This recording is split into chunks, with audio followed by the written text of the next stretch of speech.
বিসমিল্লাহির রহমানির রহিম। লার্নিং গার্ডেনের পক্ষ থেকে সকল শিক্ষার্থীদের আন্তরিক শুভেচ্ছা ও অভিনন্দন। আজকে আমার আলোচনা হচ্ছে সংকরায়ন নিয়ে, অর্থাৎ এইচএসসি রসায়ন ফার্স্ট পার্টের একটি গুরুত্বপূর্ণ টপিকস সংকরায়ন, যার ইংরেজি হচ্ছে হাইব্রিডাইজেশন। এই হাইব্রিডাইজেশন নিয়ে কথা। তো অনেকের কাছে টপিক্সটা খুবই জটিল মনে হয়, মূলত আসলে তারা বের করতে পারে না, কিভাবে করতে হয় সেটা জানে না। তো আশা রাখবো আজকে এই ক্লাসটা করার পর বা আমাদের এই ভিডিওটা দেখার পর সবার কাছে ক্লিয়ার হয়ে যাবে মূলত যে আসলে হাইব্রিডাইজেশনটা কি বা সংকরণটা কি এবং কিভাবে করতে হয়।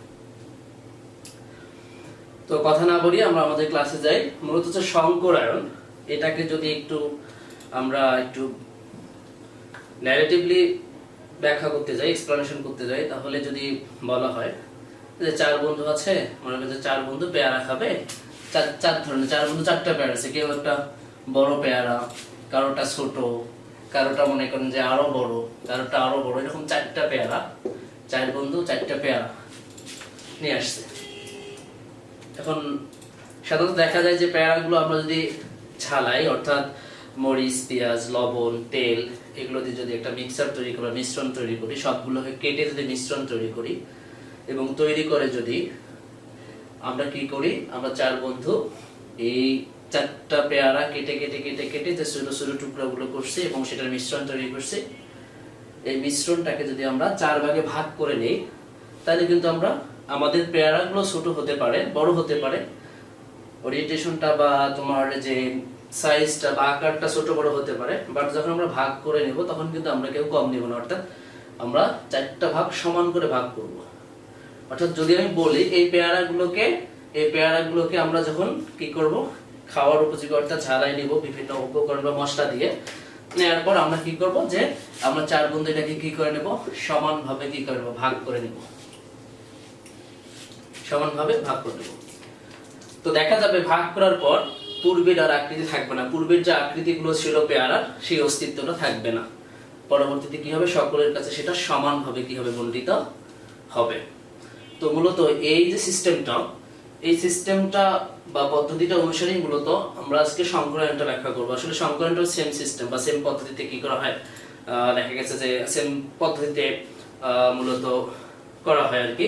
তো সেই ক্ষেত্রে দেখা যায় যে সংকরায়ন যদি চিন্তা ভাবনা করি আমরা, যে বিষয়টা এরকম যে যদি হিসাব হয়, দেখা গেছে যে যেমন আমরা যদি বলি যে কোন পরমাণু যোজ্যতা স্তরে, কোন পরমাণুর যোজ্যতা স্তরের বা সর্বশেষ শক্তি স্তরের যে সকল অরবিটাল গুলো থাকে, এই অরবিটাল গুলো কিন্তু কি হয় না, সমশক্তির হয় না বা সমান হয় না, এরা ভিন্ন ভিন্ন আকৃতির হয়, ভিন্ন ভিন্ন শক্তির হয়।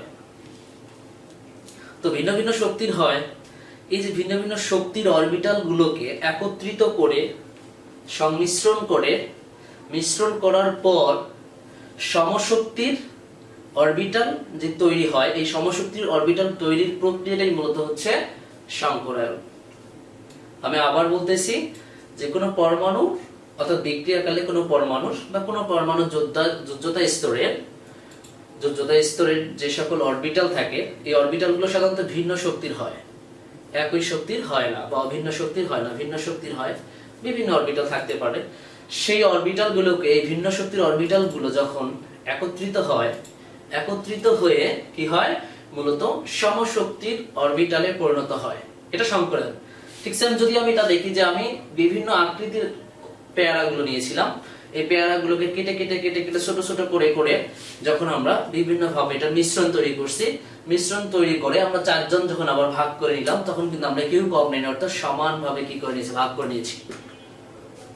তো সমানভাবে এই যে ভাগ করছি, বিভিন্ন আকৃতির পেয়ারাগুলো সমানভাবে ভাগ হয়ে গেছে মিশ্রণের পর।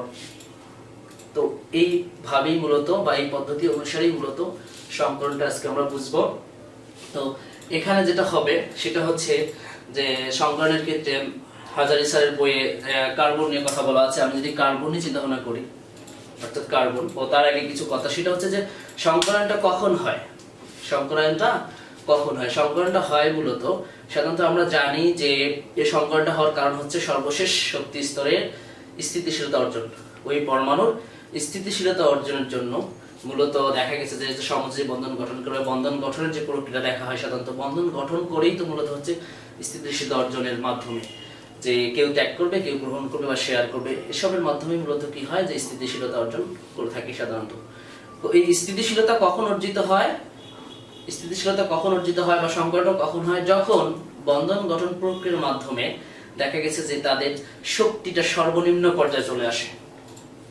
তাদের যে শক্তি, অরবিটালের যে শক্তি, অরবিটালগুলো যখন সংমিশ্রণ হয়, সংমিশ্রণের ফলে যে নতুন শক্তির অরবিটাল তৈরি হয়, এই নতুন শক্তির অরবিটালগুলোর ক্ষেত্রে দেখা গেছে যে এরা স্থিতিশীলতায় আসবে তখনই যখন এদের শক্তিটা কি হবে সর্বনিম্ন পর্যায়ে চলে আসবে, সর্বনিম্ন হয়ে যাবে, তখন এরা কি করবে বন্ধন গঠন করবে। তো আমরা দেখি মূলত যে কার্বন একটা পরমাণু, এই কার্বন পরমাণুর হচ্ছে পারমাণবিক সংখ্যা হচ্ছে 6 বা ইলেকট্রন সংখ্যা 6 বা প্রোটন সংখ্যা 6। এটা ইলেকট্রন বিন্যাস যদি আমরা করি তাহলে দেখো 1s2 2s2 2p6 1s2 2s2 2p2, অর্থাৎ 6টা ইলেকট্রন, 6টা ইলেকট্রন, তাহলে হচ্ছে 2 4 6। তো আমরা দেখতে পাচ্ছি যে এখানে সর্বশেষ শক্তি স্তরটা হচ্ছে দ্বিতীয় শক্তি স্তর 2s 2p 2s 2p। এবং এটাও জানি আমরা যারা অরবিট এবং অরবিটাল, অর্থাৎ অরবিটালের আকৃতিগুলো পড়ছি আমরা বিশেষ করে, সেই ক্ষেত্রে এটা আমরা জানি যে p এর আরো 3টা উপশক্তি স্তর, অর্থাৎ p কে ভাগ করা যায় এইভাবে 1s2 2s থাকবে 2px 2py 2pz যদি আমি বলি। তো সেই ক্ষেত্রে আমরা যদি এটা হিসাব করি, এটা 2 ছিল, এটা 1 ছিল, এটা 1 হবে, এটা 0 হয়ে যাবে। প্রাথমিক অবস্থায় যে ইলেকট্রন বিন্যাস সেটা যদি আমরা দেখাই তাহলে এরকম হবে। এখন দেখা গেল এটা যদি হয় s অরবিটাল, এটা হবে px অরবিটাল, এটা হবে py অরবিটাল, এটা হবে pz অরবিটাল। এই চারটা অরবিটালের আমরা কি করব সংমিশ্রণ করব, মানে মিশ্রণ করব। মিশ্রণ করে আমরা যে নতুন অরবিটাল পাবো, সেই নতুন অরবিটাল গুলোকে যদি আমি ψ1 ψ2 ψ3 ψ4, অর্থাৎ আমি চারটা নতুন নামকরণ করলাম অরবিটালের। আমার পূর্বে ছিল s orbital, px orbital, py orbital, pz orbital. এগুলোকে যখন মিশ্রণ করলাম, মিশ্রণ করে যখন সমশক্তির অরবিটাল তৈরি করলাম, তখন এগুলো কি হয়ে গেল, আমি যদি বলি নামকরণ করি, প্রথমটা হচ্ছে ψ1 ψ2 ψ3 ψ4। সবথেকে মজার বিষয় যে পূর্বে যে অরবিটাল গুলো ছিল এবং সংকরায়নের পর যে অরবিটাল গুলো আমরা পাবো, এই অরবিটাল গুলো পূর্বের অরবিটালের কোনো কি থাকবে না, অস্তিত্ব থাকবে না, অর্থাৎ এরা সমশক্তির হয়ে যাবে, সমশক্তির হয়ে যাবে। অর্থাৎ ψ1 বলতে আমি s বোঝাচ্ছি, ψ2 বলতে আমি px বোঝাচ্ছি, ψ2 বলতে মানে ψ3 বলতে আমি py বোঝাচ্ছি এবং ψ4 বলতে আমি pz বোঝাচ্ছি। তার মানে আমার কি s px py pz নাই, সবগুলো কি হয়ে গেছে, একই হয়ে গেছে। এবং সবগুলোর ক্ষেত্রে যদি আমি চিন্তা ভাবনা করি, এই ইলেকট্রন বিন্যাসটা আমি যখন পাবো, অর্থাৎ উত্তেজিত অবস্থায় যখন ইলেকট্রন বিন্যাস হবে, তখন কিন্তু 1s2 2s1 2px1 2py1 2pz1, অর্থাৎ দেখা যাচ্ছে সর্বশেষ যে যোজ্যতা স্তর বা শক্তি স্তর, এই শক্তি স্তরে চারটা অযুগ্ম ইলেকট্রন, চারটা অযুগ্ম ইলেকট্রন, যার ফলে কিন্তু কার্বনের যোজনী কি হয়, 4 হয়, যার ফলে কার্বনের যোজনী কি হয়, 4 হয়। তো এখানে দেখা গেল এই যে 4টা ইলেকট্রন হচ্ছে, এটাকে আরেকভাবে বলা যায় মূলত যে দেখো যে বাড়িতে আমাদের 2টা বেড আছে, আমরা 2টা বেডে 4 জন থাকি। এখন আমার আরো কিছু আত্মীয় আসছে, আরো কিছু আসছে আরো 2 জন আত্মীয় আসছে। এখন আমার বাড়িতে ছিল 4 জন, 2 জন আত্মীয় আসছে, তাইলে হলো কয়জন, 6 জন। এখন ওই 2টা বেডেই তো কি করতে হবে, 6 জনকে থাকতে দিতে হবে, অর্থাৎ শেয়ার করতে হবে। তো সেই ক্ষেত্রে এখানে সেই ঘটনাটাই ঘটে, এসে ছিল 2টা ইলেকট্রন, এসে ছিল 2টা ইলেকট্রন, 2টা ইলেকট্রন এস কি করলো, একটা রেখে pz অরবিটালে কি করলো, একটা ইলেকট্রন দিয়ে দিল। ফলে দেখা গেল এদের সর্বশেষ কক্ষপথে কি হয়ে গেল, 4টা অযুগ্ম ইলেকট্রন, অর্থাৎ দ্বিতীয় শক্তি স্তরে 4টা অযুগ্ম ইলেকট্রন হয়ে গেল, যার কারণে কার্বনের কি হয়, যোজনী সাধারণত 2 হয়, 4 হয়, যোজনী 4 হয়। তো এখন দেখি আমরা, তো সেই ক্ষেত্রে আমি যদি এখন দেখো যে এখানে আরো একটা মজার বিষয়, যখন আমি পেয়ারা নিয়ে কথা বলছিলাম তখন কিন্তু এদের আকৃতি কি ছিল না, সমান ছিল না। তোমরা যারা অরবিটাল পড়ছো বা অরবিটালের আকৃতি পড়ছো বা দেখছো, সেই ক্ষেত্রে তোমরা জানো হয়তো এস অরবিটাল আকৃতি কিন্তু গোলাকার, এস অরবিটাল আকৃতি গোলাকার। পি এক্স অরবিটাল আকৃতিটা হচ্ছে, পি এক্স অরবিটাল আকৃতি হচ্ছে এরকম, অর্থাৎ এক্স অক্ষ বরাবর। পি ওয়াই অরবিটালের আকৃতি হচ্ছে ওয়াই অক্ষ বরাবর, এবং পি জেড অরবিটালের আকৃতি হচ্ছে জেড অক্ষ বরাবর। এবং এটাই সত্যি যে এই চারটা অরবিটালের আকৃতি কিন্তু এক নয়, এটা ভিন্ন শক্তির অরবিটাল। এখন এই ভিন্ন শক্তির অরবিটাল গুলোকে মিশ্রণের পর যখন সমশক্তির অরবিটাল তৈরি করা হবে, তখন যদি চিন্তা ভাবনা করো, এখন এই ভিন্ন শক্তির অরবিটাল থেকে সমশক্তির যে অরবিটাল হবে, এই সমশক্তির অরবিটাল গুলো আমি ধরে নিলাম যে এরকম হবে, আমি সবগুলোকে কি করলাম, সমান করে দিলাম, সমান, অর্থাৎ সমশক্তির অরবিটালে কি হয়ে গেল, পরিণত হয়ে গেল। তাহলে আমি যদি বলি এটা হচ্ছে ψ1, এটা হচ্ছে ψ2, এটা হচ্ছে ψ3, এটা হচ্ছে কি ψ4, অর্থাৎ কি হয়ে গেল, এই চারটা ভিন্ন শক্তির অরবিটাল সংকরণের পর বা সংকরায়নের পর কি হয়ে গেল, চারটা সমশক্তির অরবিটালে কি হয়ে গেল, পরিণত হয়ে গেল। এবং পূর্বের যে চারটা ভিন্ন শক্তির অরবিটাল ছিল, সংকরণের পর তাদের কোনো অস্তিত্ব থাকবে না, এরা সবাই কি হয়ে যাবে, সমশক্তির অরবিটালে পরিণত হয়ে যাবে। তো মূলত এই যে এখানে সংকরণটা হয়েছে কার্বনের, অর্থাৎ দেখা গেল যে এস এবং পি এর মধ্যে যে সংকরণটা হয়েছে, এই সংকরণটা মূলত দেখো যে একটা এস এবং পি কয়টা, তিনটা পি। এই যে একটা এস এবং তিনটা পি এর মধ্যে যে সংকরণটা হয়েছে, এটা মূলত হবে কি sp3 সংকরণ বা sp3 সংকরায়ন হবে এখানে। তো এই sp3 সংকরায়ন নিয়ে আজকে মূলত কথা, সংকরায়নের বেসিক যতটুকু এবং sp3 নিয়ে যতটুকু কথা ততটুকু আজকে বলবো, যে sp3 সংকরণ আসলে কিভাবে হয়। অ্যাপ্রক্সিমেটলি একটা কথা হচ্ছে যে মূলত হচ্ছে যে এই সংকরণের উদ্ভাবক যদি বলতে যাই, যে সর্বপ্রথম 1931 সালে লিনাস পাউলিং নামে একজন বিজ্ঞানী, তিনি সর্বপ্রথম মিথেন অণুর গঠন ব্যাখ্যা করতে গিয়ে তিনি প্রথম সংকরায়ন বিষয়টা কি করছেন, নিয়ে আসছিলেন এবং সেটা নিয়ে তিনি ব্যাখ্যা করছিলেন। তো এখন যদি চিন্তা ভাবনা করি যে এই যে চারটা সমশক্তির অরবিটাল তৈরি হয়ে গেল, চারটা সমশক্তির অরবিটাল তৈরি হয়ে গেল, এবং এই চারটা সমশক্তির অরবিটালে দেখা যাবে যে কয়টা করে ইলেকট্রন আছে, একটা করে ইলেকট্রন আছে, একটা করে ইলেকট্রন আছে। তোমরা সবাই জানো যে ইলেকট্রন কিন্তু ঋণাত্মক চার্জ বিশিষ্ট, ইলেকট্রন ঋণাত্মক চার্জ বিশিষ্ট। আর এবং এটাও আমরা জানি যে সমধর্মী চার্জ পরস্পরকে বিকর্ষণ করবে, সমধর্মী চার্জ পরস্পরকে কি করবে, বিকর্ষণ করবে, এটা চেঞ্জ হবে না। তো সবগুলোই যেহেতু ইলেকট্রন একটা করে আছে, অর্থাৎ ইলেকট্রন ঋণাত্মক চার্জ ধর্মী এবং বিকর্ষণ করবে, এই বিকর্ষণ করার ফলে দেখা যাবে যে এদের স্থিতিশীলতা বজায়ের জন্য এরা একটা নির্দিষ্ট কৌণিক দূরত্ব বজায় রেখে থাকবে, অর্থাৎ নির্দিষ্ট কৌণিক দূরত্বে এরা থাকবে। তো দেখা যাবে এই চারটা অরবিটালকে যদি আমি একত্রিত করি, অর্থাৎ এটা এরকম হবে, মূলত বিষয়টা দেখা গেছে এরকম হবে। তো এই যে আকৃতিটা, চারটা ইলেকট্রন এবং এখানে যে ψ1 ψ2 ψ3 ψ4 সংকরণের পর আমি চারটা যে সমশক্তির অরবিটাল পাইছি, এই চারটা অরবিটাল এরকম হবে। এবং এদের দেখা গেছে যে বিশেষ করে এদের যে ইলেকট্রন আছে, ইলেকট্রনগুলো পরস্পরকে বিকর্ষণ করে একটা নির্দিষ্ট দূরত্বে এদেরকে কি করে দেবে, ঠেলে দেবে। এবং দেখো এখানে চিন্তা ভাবনা করা হয়, সাধারণত এখানে মূলত দেখা যাচ্ছে যে ত্রিমাত্রিক দেখা যাবে, বইয়ে তোমরা ত্রিমাত্রিক দেখতে পারো। এখানে দেখো এটাকে এভাবে যদি আঁকাও তাহলে এটা হবে একটা চতুষ্ফলকীয়। এবং তোমরা যদি sp3 সংকরণের ক্ষেত্রে তোমরা যদি এর আকৃতিটা মানে জানো বা দেখেছো, তখন তোমরা অবশ্যই পড়েছো যে এটা চতুষ্ফলকীয় হবে, চতুষ্ফলকীয় অর্থাৎ চারটা তল বিশিষ্ট হবে। তো sp3 সংকরণের এরকম চারটা তল হবে।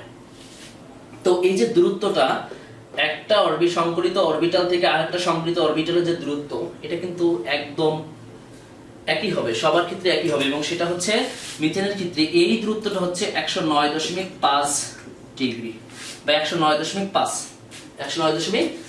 এদের যে দূরত্বটা হবে সেটা হচ্ছে 109। এটাকে যদি আমি এভাবে আঁকাই, দেখা যাবে যে এদের মধ্যে যে কৌণিক দূরত্বটা হবে এটা হবে কত, 109.5। প্রতিটার ক্ষেত্রে 109.5 হবে। পানির ক্ষেত্রে হবে, পানির ক্ষেত্রে যদি হয় তোমরা এগুলো অবশ্যই পড়ছো, পানির ক্ষেত্রে হবে হইলো এই দূরত্বটা হবে হইলো 104.5। অ্যামোনিয়া যদি দেখো তোমরা NH3 অ্যামোনিয়ার ক্ষেত্রে এটা হচ্ছে এই দূরত্বটা হবে 107। এগুলো তোমরা যারা সমযোজী যৌগের আকৃতি পড়ছো মূলত সেখানেই মূলত এগুলো দেওয়া আছে, খুব সুন্দর করে দেওয়া আছে।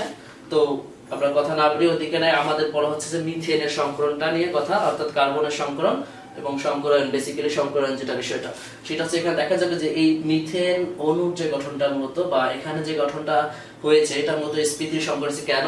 কারণ এখানে একটা s অরবিটাল ছিল এবং তিনটা p অরবিটাল ছিল। এই একটা s অরবিটাল এবং তিনটা p অরবিটালের সংমিশ্রণে মূলত sp3 সংকরণটা হয়েছে। তো এখানে যে ঘটনাটা ঘটে সেটা হচ্ছে যে এই যে দেখা গেছে যে এই সংকলিত যে অরবিটাল চারটা, সমশক্তির অরবিটাল চারটা আছে, এখানে তো কি আছে? ইলেকট্রন আছে। সব ক্ষেত্রে কি আছে? ইলেকট্রন আছে, প্রতিটাই ইলেকট্রন আছে। এখন ইলেকট্রনগুলো কি করে? এই যে সংকলিত ইলেকট্রনটা আছে এ কি করে? এই বরাবর কি করে? এই ইলেকট্রনের টানে একটা একযোজী হাইড্রোজেন এখানে কি করে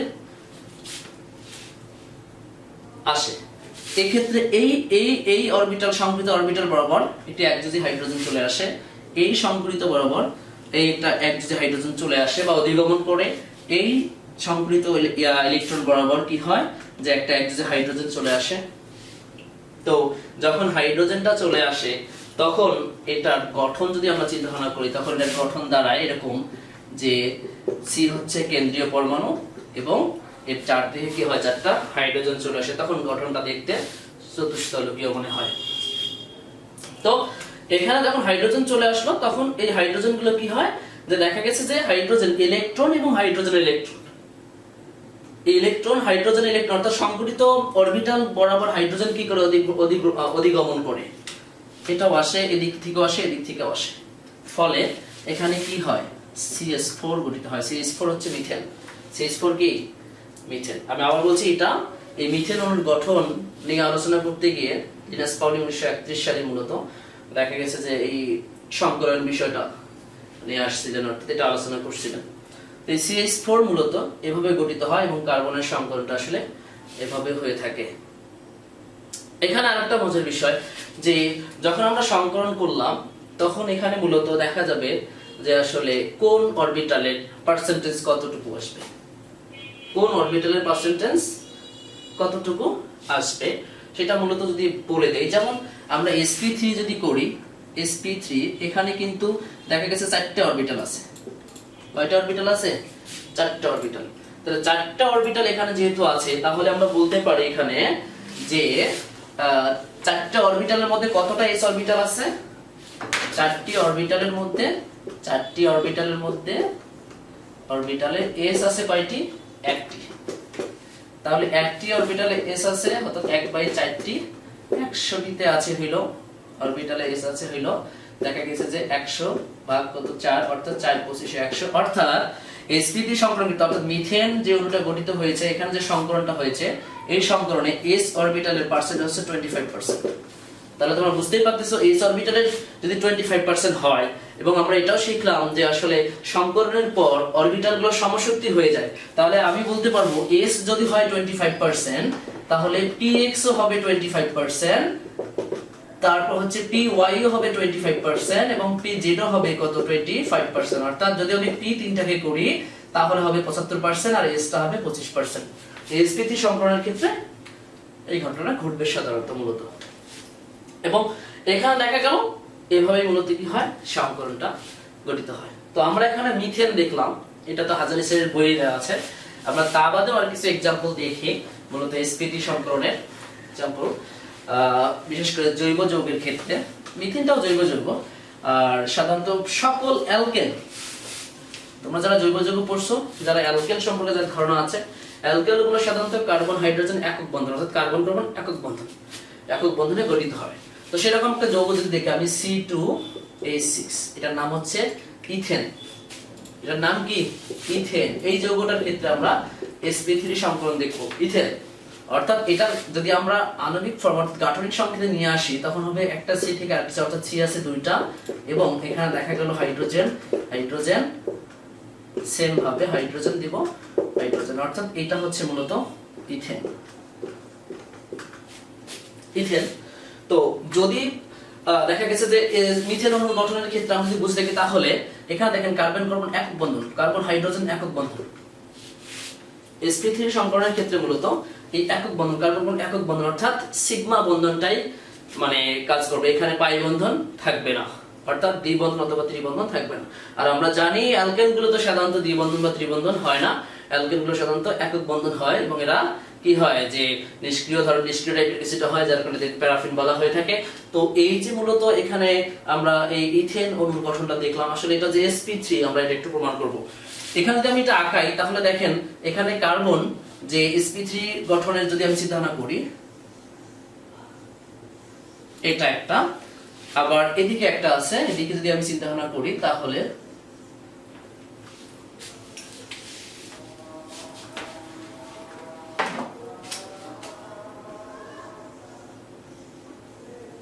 যদি আমি এটা দেখাই তাহলে মূলত কি হচ্ছে, এখানে সবার আগে যে কাজটা হবে সেটা হচ্ছে এই যে কেন্দ্রীয় যে পরমাণু কার্বন আছে, এই কার্বন কি করবে, কার্বন কার্বনের দিকে কি করবে, অধিগমন করবে।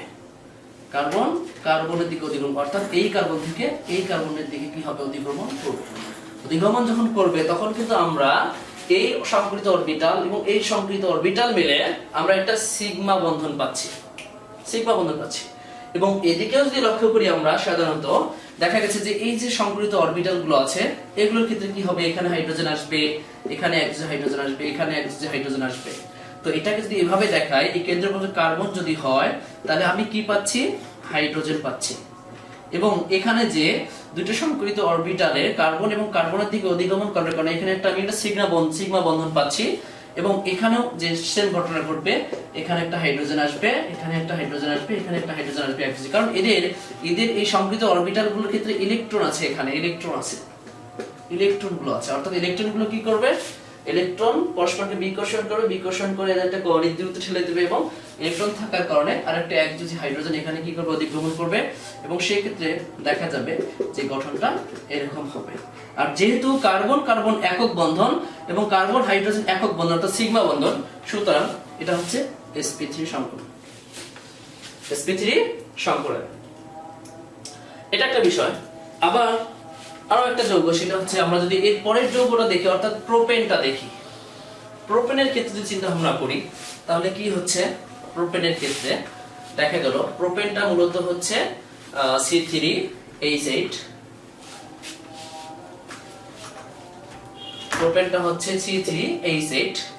এটাকে যদি ভেঙে লিখি তাহলে হচ্ছে কার্বন কার্বন অবশ্যই একক বন্ধন হবে, কেন না বন্ধন, কেন, কারণ এটা হচ্ছে অ্যালকেন, এটা কি অ্যালকেন, অর্থাৎ সবগুলোই কি হবে, সিগমা বন্ধন হবে, একক বন্ধন হবে। তো একক বন্ধন যদি হয় তাহলে বুঝতেই পারতেছো, আমি ইথেন দেখাইলাম, তাহলে প্রোপেনটা তোমরা নিজেরাই করতে পারতে, তারপর আমি দেখাই দিচ্ছি। এখানে দেখা গেল যে কার্বন কার্বন একক বন্ধন এবং কার্বন হাইড্রোজেন একক বন্ধন, সবগুলোই কি সিগমা বন্ধন, সবগুলোই হচ্ছে সিগমা বন্ধন। তো সবগুলোই সিগমা বন্ধন, তাহলে বুঝতে পারছো sp3 সংক্রমণ হবে, সংকরায়ন হবে। তো এখানে বিষয়টা হলো sp3 সংকরণের ক্ষেত্রে যদি আমি এবার যদি দেখি আঁকাই যদি আমি, তাহলে সবগুলো এরকম হবে, একটা, দুইটা, তিনটা, কারণ কার্বন আছে আমার কয়টা, তাহলে কেন্দ্রীয় পরমাণুতে কার্বন হবে কয়টা, আমার তিনটা হবে। এবং সেম ভাবে এখানে কি হবে, কার্বন কার্বনের দিকে কি করবে, অধিগমন করবে। ফলে আমি এখানে কার্বন কার্বন অর্থাৎ মাঝখানে দুটো আমি কি পাচ্ছি, সিগমা বন্ধন পাচ্ছি, অর্থাৎ একক বন্ধন পাচ্ছি, কার্বন কার্বন একক বন্ধন পাচ্ছি। এখন এই যে কার্বন কার্বন একক বন্ধন পাইলাম, তার মানে এটা হচ্ছে এরকম, এই যে সর্বশেষ এদের অভ্যন্তরে যে সংকরিত অরবিটাল গুলো আছে, অরবিটাল গুলো ক্ষেত্রে দেখা যাবে কার্বন কার্বন অধিগমনের ফলে এদের মাঝখানে একটা কি হবে, সিগমা বন্ধন তৈরি হবে, অর্থাৎ একক বন্ধন তৈরি হবে। এখন কাজ কি, এই যে সংকরিত অরবিটাল গুলো বাইরের দিকে আছে, এগুলো থেকে আমি যদি হাইড্রোজেন দিয়ে দিই, অর্থাৎ হাইড্রোজেন তো আসবেই, আমরা আগে দেখছি যে এখানে হাইড্রোজেন আসবে, হাইড্রোজেন যদি দিয়ে দিই আমরা, তাহলে এখানে আমরা কি পাচ্ছি, দেখা গেল সবগুলোতে হাইড্রোজেন পাচ্ছি। এবং এই হাইড্রোজেন দেওয়ার ফলে দেখা গেল যে এদের হাইড্রোজেন কার্বন হাইড্রোজেন বন্ধন এবং কার্বন কার্বন বন্ধনটা সিগমা বন্ধন, একক বন্ধন। ফলে এখানে যে সংকরণটা হয়েছে সেটা হচ্ছে sp3 সংকরণ। তো শিক্ষার্থী বন্ধুরা, আমি আজকে সংকরায়ন নিয়ে কথা বলছি এবং sp3 সংকরণ নিয়ে কথা বলছি। আরো সংকরণ আছে, প্রকারভেদ অনেক আছে, এখানে নির্দিষ্ট কোনো প্রকারভেদ নাই। এসপি আছে, SP2 আছে, SP3 আছে, SP3D আছে, SP3D2 আছে, SP3D3 আছে। যদি কেউ জিজ্ঞেস করে যে সংকরণের প্রকার কত প্রকার, তাহলে এখানে নির্দিষ্ট কোনো সংকরণ তো অনেক প্রকার হতে পারে। তো এটা নিয়ে কথা বলছি এবং SP3 নিয়ে কথা বলছি। আশা করি ভিডিওটি দেখলে তোমরা সংকরণ এবং SP3 সংকরণ বুঝতে পারবে। এরপরে নেক্সট ক্লাসে আমি SP এবং SP2 সংকরণ নিয়ে কথা বলবো ইনশাআল্লাহ। তো তোমাদের কাছে আমাদের রিকোয়েস্ট এটা হচ্ছে যে আমাদের চ্যানেলটা সাবস্ক্রাইব করবে, লাইক কমেন্ট শেয়ার করবে, এবং ক্লাসগুলো করার পর বা দেখার পর যদি কোনো প্রশ্ন থাকে বা কোনো আগ্রহ থাকে সেটা কমেন্টে জানাবে। আমরা আমাদের যথাসাধ্য চেষ্টা করবো সেগুলো সলভ করে দেওয়ার।